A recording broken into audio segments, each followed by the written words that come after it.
Hello everyone, welcome to the Comic Gamer Movie Show. My name is Deshaun, and today I am here to give you my review of The Punisher Season 2. Now, Punisher Season 2 leaves off the last Punisher Season 1 left on a very bleak note. It really didn't set anything up other than maybe Billy Russo coming back to become the character that we all know as Jigsaw. That was about it though.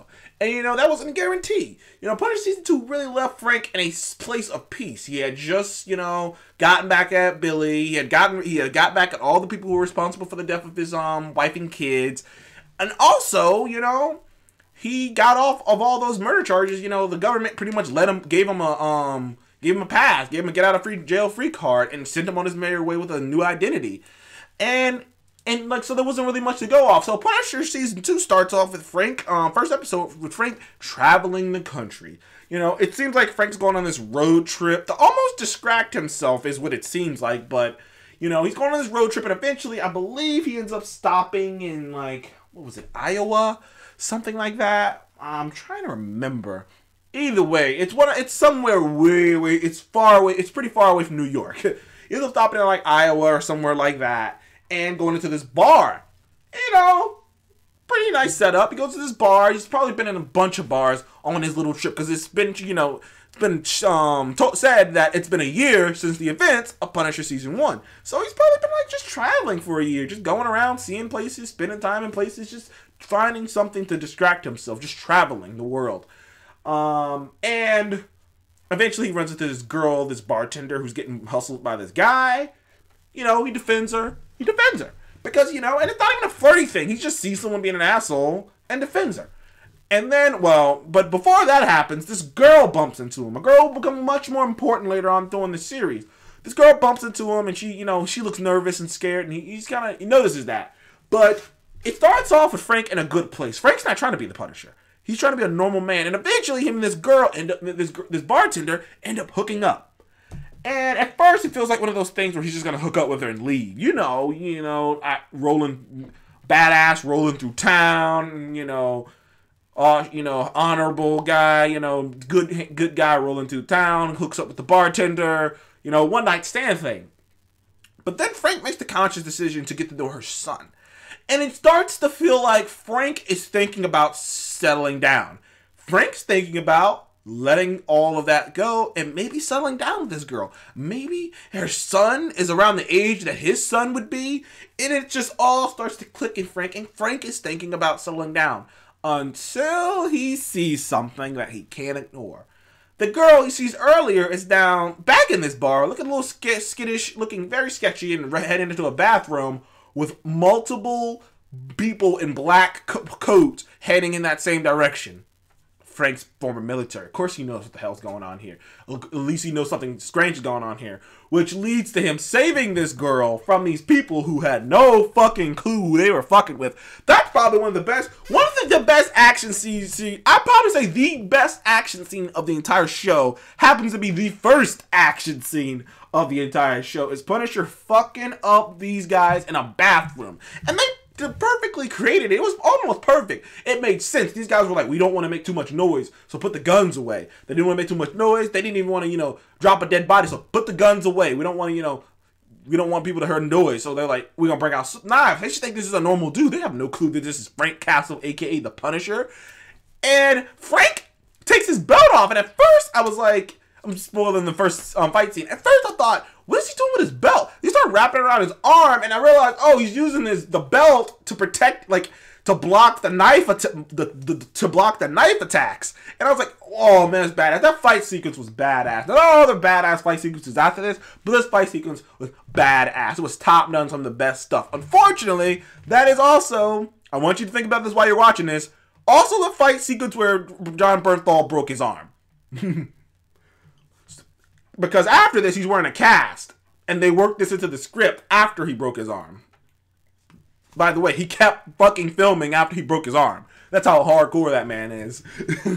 But yeah, I thought that was pretty funny, But that fight sequence, carnage erupts, blood splattered all over the place. It's crazy. And eventually, the girl who he was here with, the bartender, because he had come back for her. He was thinking about settling down with her. Gets shot, gets hit. Bam, right in the shoulder. She's bleeding. He's rushing to get her to the hospital.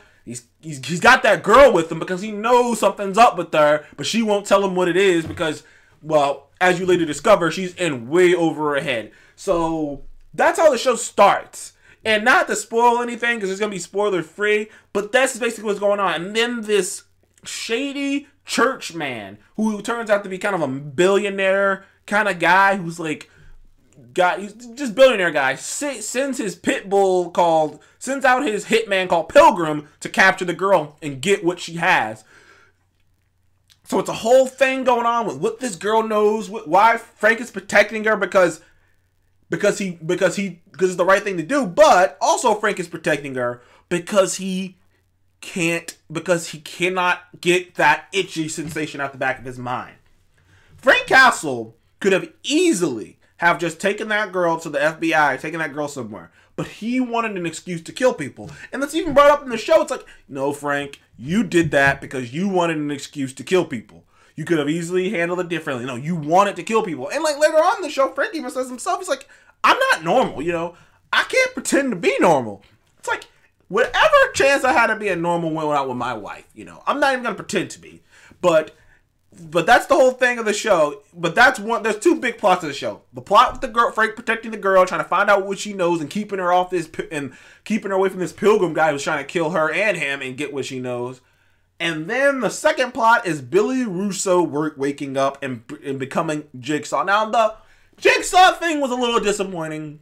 You know, I have to admit, I was one of the most optimistic people about the scars and stuff. And I was like, oh, it doesn't matter, you know, as long as they get the character, you know, as long as they can do something interesting with the character. But, I mean, they did. But a lot of people already brought up the things they did with him was just like an amped up version of what he already was. Just a tiny amped up version of it. And I thought I was looking for more batshit, completely insane, you know, Billy Russo. But they really didn't go there. They kind of went with, like granted, he doesn't have his memories, he doesn't remember anything, and, you know, he's going through this whole, like, why this happened to me, how this happened to me, it's a whole thing with Billy, and it's a thing with Billy, and his, and Agent Madani returns, and she's obsessed with stopping Billy. I mean, it's a lot of stuff with that, and the Punisher pretty much being like, I'm gonna kill Billy, I'm gonna end Jigsaw, I'm gonna get this out of the way. They never call him Jigsaw. It's just a brief reference. In the end, but I'm not gonna spoil anything. That's about as much as I can give you without spoiling anything about the ending and how everything goes. But in the end, Punisher season 2 was a bit of a disappointment. Just a bit. I'm still gonna give it an 8. I still think it's an 8. I still think it's an enjoyable time. It has some great action sequences. It has some funny bits. It has some good character moments. It has some good, you know, moments. It has some good character moments. I still think it's a 7.5 to an 8. But the season 1 I felt strongly about. I gave season 1 a solid 9. I felt very strongly about season 1. But this season, to me, which is making me very scared about Jessica Jones season 3, because this season to me felt like they knew that this was it. Because there are certain things that the other seasons do that this season did not do. This is the thing that even the other season before they did. Like, they never brought back Micro, and they didn't do all these other things. Like, Micro never comes back. I'm just going to spoil that for you. And there are things that they don't do that you go, this feels like they just thought this would be the end. Even the last shot that you see in the entire season 2 feels like well, we gave the fans that, so, you know, we did what we could to wrap up everybody's stuff. Because that's what they did, really. By the end of this season, non-spoiler alert, you really go, well, there's really no reason for Frank to be even talking to all these people anymore, because he's pretty much made up his mind of what path he's going down. So, I give Punisher season 2 an 8, a 7.5 to an 8. I thought it was good. I didn't think it was as great as first season. I love the first season. I think it was okay to good. And that's really all I got to say about it. It's a bit disappointing, but, you know, still had a fun time overall. So thank you for joining me on the Comic Gamer Movie Show. Please remember to like and subscribe, and I will see you in the next one. Goodbye.